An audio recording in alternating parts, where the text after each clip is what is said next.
O consumo de bebidas alcoólicas no Brasil é de 6,9 litros por ano por pessoa, de acordo com os dados de uma pesquisa realizada pela Faculdade Latino-Americana de Ciências Sociais do Brasil. O grupo de maior consumo está na faixa dos 25 aos 34 anos. Mas os homens consomem, em geral, 4 vezes mais que as mulheres. Beber socialmente é o termo usado pela maioria das pessoas. Mas quando o socialmente passa a ser um problema sério? Nós recebemos a terapeuta ocupacional especialista em álcool e drogas, Luciana Cordeiro, e o médico psiquiatra Ziad Hadi, que fazem parte de uma equipe multidisciplinar para o tratamento de dependência química. Boa tarde, sejam bem-vindos. Boa tarde. Obrigado. Existe, doutor, esse beber social que as pessoas falam tanto? É muito complicado, assim, porque a bebida alcoólica, né, ela é milenar, ela faz parte desse mundo, desde que o mundo é mundo, né? O beber socialmente seria assim, eu iria para um evento com propostas sociais, encontrar amigos, né, e lá a gente consumiria algo como uma segunda proposta, não a proposta principal. Tem a ver mais com isso daí. Pois é, olha, né? doutor, em algumas culturas, como a italiana, por exemplo, existe esse hábito da criança, desde cedo, molhar o pão no vinho, até a chupeta na cerveja. E o que você acha desse hábito? Isso aí pode gerar uma dependência no futuro? Na verdade, quando a gente pensa que uma criança passa por uma experiência, enfim, não é que ela faz uso de bebida alcoólica aí, né, num cérebro imaturo. Isso pode sim causar algum tipo de problema, mas se a gente pensar que isso é algo feito há tanto tempo, não é? Tem a questão cultural aí, uma gota de vinho não vai fazer com que a criança fique dependente, mas talvez isso signifique que o vinho, no caso a bebida alcoólica, faça parte da cultura daquela família, então a criança está acostumada, né, vive naquele ambiente em que as pessoas bebem. Então, beber vai ser algo comum, que não necessariamente é ruim. Se a gente pensar como é que de ensinar mesmo, não? De pensar na educação, como é que se bebe, quando a gente bebe, e não beber de forma prejudicial, de qualquer forma, né? Doutor, eu tive um avô alcoólatra, né?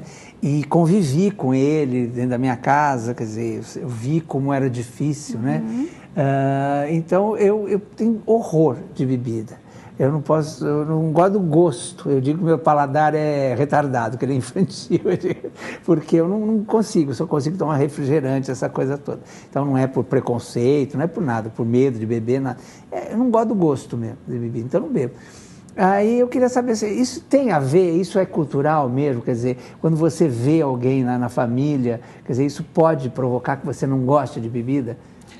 Pode sim, né?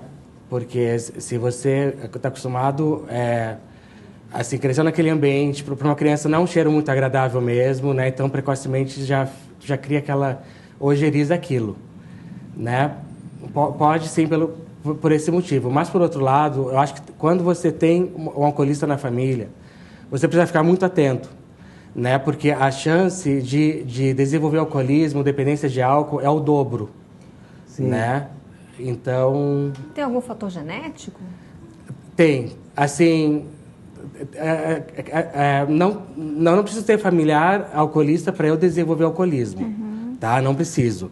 Mas se eu tiver um familiar alcoolista, minhas chances vão ser o dobro, né? Então, pode ter componente genético, sim. Entendeu? Não necessariamente, mas ele está muito presente. Perfeito. Costumo dizer assim, ficar muito atento.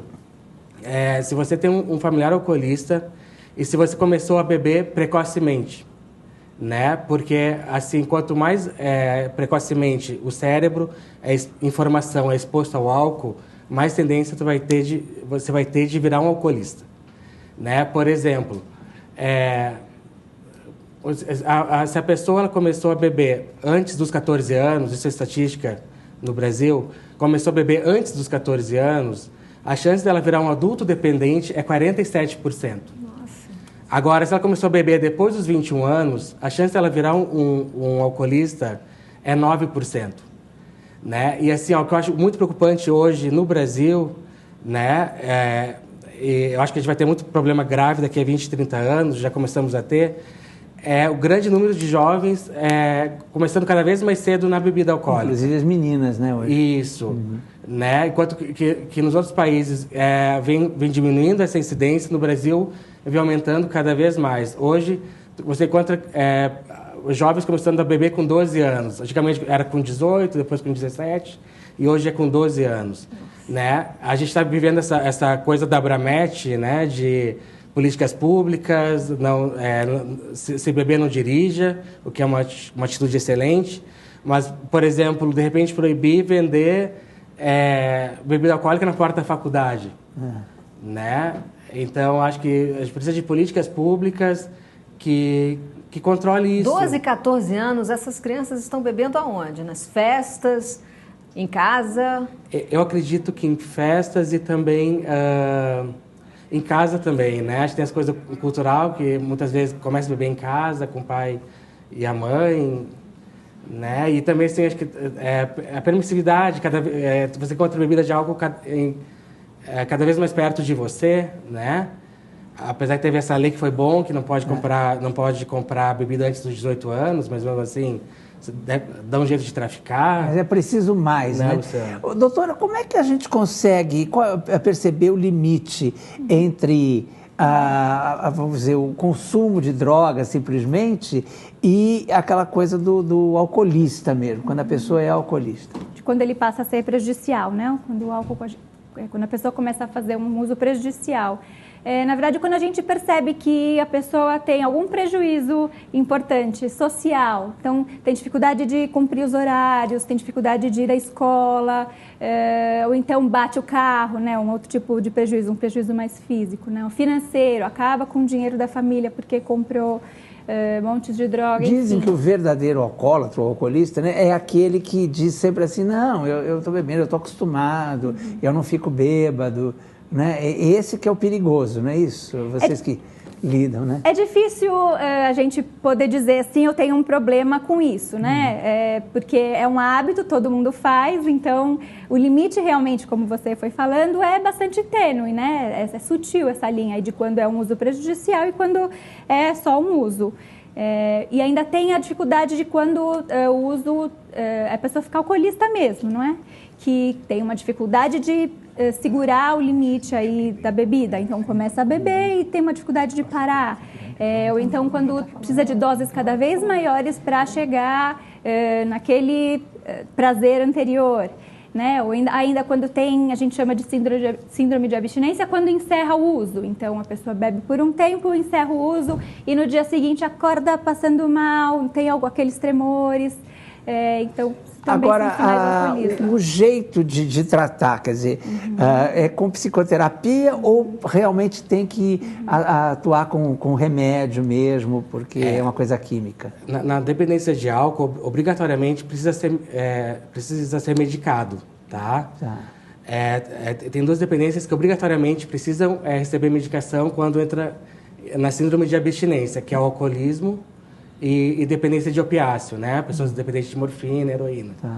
E também, além desse suporte medicamentoso, a psicoterapia é essencial. Quer dizer, são as duas coisas juntas. Com certeza, né? Acho que o ser humano é uma coisa, o ser humano é integral, né?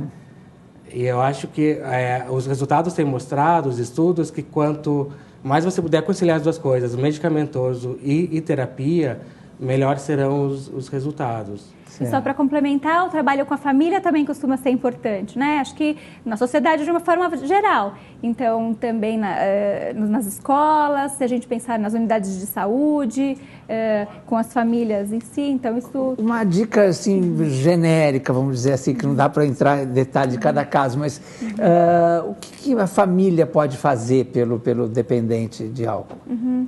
Olha, eu acho que educar. A educação, eu acho que é a chave, a solução dos problemas. Não é? Educar desde cedo, dizer o que é que dá, o que não dá, oferecer oportunidade, possibilidades, então formas de lazer, uma boa educação. Isso é o que previne o uso prejudicial aí de álcool e drogas. E agora, para encerrar a nossa conversa, vocês trabalham juntos numa clínica de reabilitação.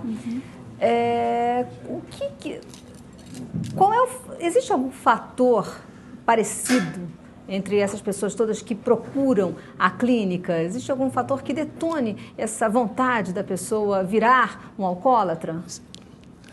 Ou um viciado, não é, também? A gente fala de dependente químico, né? Os pacientes costumam falar de chegar ao fundo do poço, que é quando eles têm muitas perdas, né? Isso é extremamente comum. Eles vão tendo perdas progressivas no trabalho, na família, uma dificuldade de manter os amigos, físicas também. Então, quando eles chegam nessa fase, é quando eles gritam por socorro e percebem que não dá mais e que precisam, de fato, de um tratamento. É quando eles têm muitos prejuízos e se dão por conta desses prejuízos, né? Quando eles começam a ter crítica, não dá mais, eu preciso de ajuda e é nessa hora. Tá certo. Entendeu? Muito obrigada, então, pela presença de vocês aqui. Obrigada. Parabéns pelo trabalho de vocês. Obrigada. Obrigado.